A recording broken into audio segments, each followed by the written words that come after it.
Welcome back to the Football Referee with Emmy Hikins, Trevor and Femi Madariola.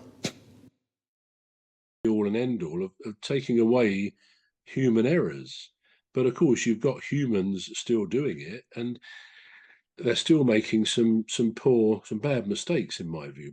And they could affect the game. I think the previous game, Palace were away to Everton, were winning 1-0, and actually they were denied a penalty, which people on Match of the Day, the pundits there said, yeah, it should have been a penalty.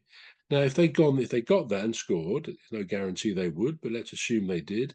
Yeah. They would have been 2-0 up with much more chance of at least drawing, if not winning that game. As it was, Everton came back inevitably, scored, and then scored another one, and beat Palace. So once again, we haven't won a game. And then to get the next week against Liverpool, one of the best teams in the country, and arguably could have got a draw. I think probably Liverpool just edged it. But if we'd have had that penalty, we may have got a draw out of that. So it just seems sometimes there's a syndrome with referees and VAR, which is called big team syndrome, that there's an unconscious or conscious, but I suspect it's unconscious bias. Yeah. You mustn't offend the big teams because you'll get roasted by the manager or pundits or whatever. So that's not quite fair. But yeah. So but the point I was going to make was watching Liverpool. They mount regular attacks and they're so quick. And you see this with Man City, with Arsenal. They get the ball to the midfield, to the forwards, and before you know what's what, they're having a shot on goal. They've worked their way into the goal. It's speed, which is so difficult to counter when you're in defence. Obviously, you get good defences nowadays, and they can counter some of it.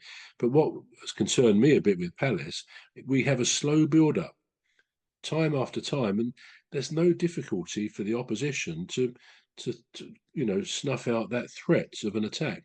So I mean, I'm sure the manager will instill in them, you've got to be quicker.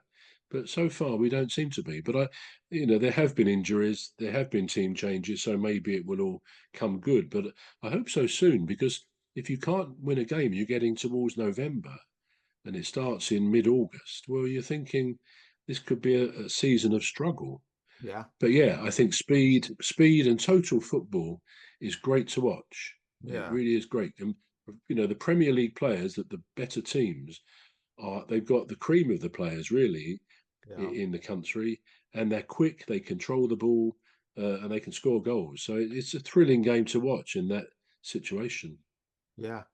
This is all we've got time for, bro. Well, that went quick. That went quick. Yeah, it did. It did. Right. So you've been watching and listening to The Football Referee with myself, Emmy Hikins, and he calls me bruv. And me, Trevor, and he calls me cuz. So it's a goodbye from me. And it's a goodbye from me. This has been a Deep Stuff Radio podcast for Deep Stuff Records. The Football Referee is looking for sponsors.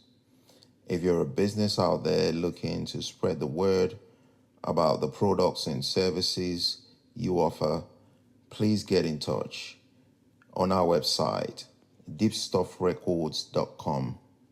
And also, if you're looking to get involved on this show, please reach out via our Facebook page, Deep Stuff Radio or Deep Stuff Records. Thank you.